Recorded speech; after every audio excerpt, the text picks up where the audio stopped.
Hi. അപ്പം നമ്മുടെ അനുമോൾക്കെതിരെയായി ഇന്നലെ ഒരു ആരോപണം ഉണ്ടായിരുന്നു, ഒരു ടിഷ്യൂ പേപ്പർ ഇഷ്യൂ.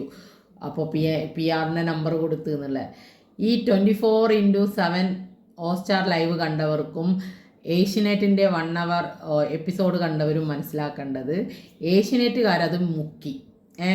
ഈ 24x7 അത് കൃത്യമായിട്ട് കാണിക്കുന്നുണ്ട്.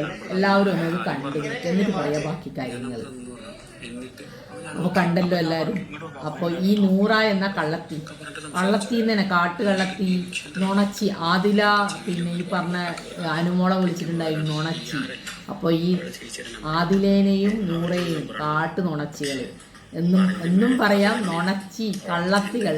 നമ്മളെ ഇതിൽ എന്തൊക്കെയുണ്ട് അതിനുള്ള വേർഡ് അതെല്ലാം വിളിക്കുക. കാരണം എന്ന് വെച്ചാൽ അവരാണ് കള്ളത്തരം ചെയ്തത്.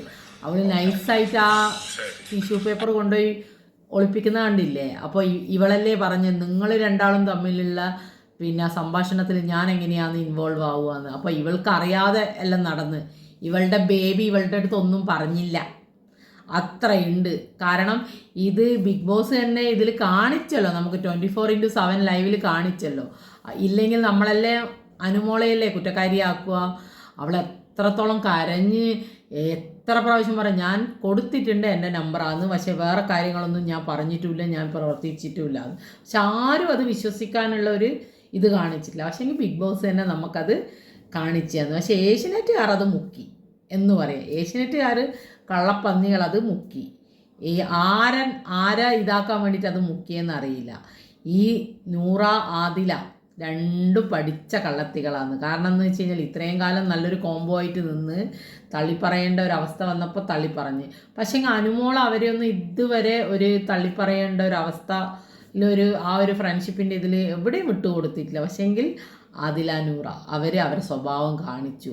വെറുതെ അല്ല, നമ്മൾ ലക്ഷ്മി പറഞ്ഞപ്പോഴെല്ലാം നമ്മൾ ഭയങ്കര സിമ്പതിയോടെയെല്ലാം അവരെ ഇത് പറഞ്ഞിട്ടുണ്ട്. എല്ലാവരും അങ്ങനെ പറയാൻ പാടില്ല, അവരും ഇല്ല. പക്ഷേങ്കിൽ അവരെ സ്വഭാവം ഇപ്പം നമുക്ക് കറക്റ്റായിട്ട് ആദിലയുടെ സ്വഭാവമൊക്കെ വളരെ മോശമാണ് ഇപ്പമെന്ന് നമുക്ക് മനസ്സിലായേ. കുറേ ആൾക്കാർ അവരെ സ്വീകരിച്ച് ഏറ്റെടുത്തെന്ന് അവർക്ക് മനസ്സിലായപ്പോൾ അവരവരുടെ തനി കുണം കാണിച്ച്. തനി കുണം എന്ന് പറഞ്ഞു കഴിഞ്ഞാൽ നമ്മളെല്ലാം ഒരു ഉള്ളിൻ്റെ ഉള്ളിലൊരു സ്വഭാവമില്ലേ, അത് അവർ തനിയായിട്ട് അവരെന്നെ നമുക്കെടുത്ത് കാണിച്ചെന്ന്. അപ്പോൾ ഇനി അറിയില്ല ആർക്ക് കപ്പ് കിട്ടും, കപ്പ് ആര് കൊണ്ടുപോകും. നാളെ വരെ നമുക്ക് വെയിറ്റ് ചെയ്യുക. ടൈറ്റിൽ വിന്നർ ആരാകാനാണ് എൻ്റെ അഭിപ്രായത്തിൽ. എനിക്ക് അനീഷിന് കിട്ടണമെന്നാണ്, ടൈറ്റിൽ വിന്നർ ആകണമെന്നാണ് എൻ്റെ താല്പര്യം. ഈ പറയുന്ന നൂറ ഇന്നത്തെ മിഡ് നൈറ്റ് ഒരു എവിക്ഷൻ ഉണ്ട്, അതിൽ തന്നെ പോകണമെന്നാണ് ഞാൻ പ്രാർത്ഥിക്കുന്നത്. പോകോ ഇല്ലയോ എന്ന് നമുക്ക് കണ്ടറിയാം.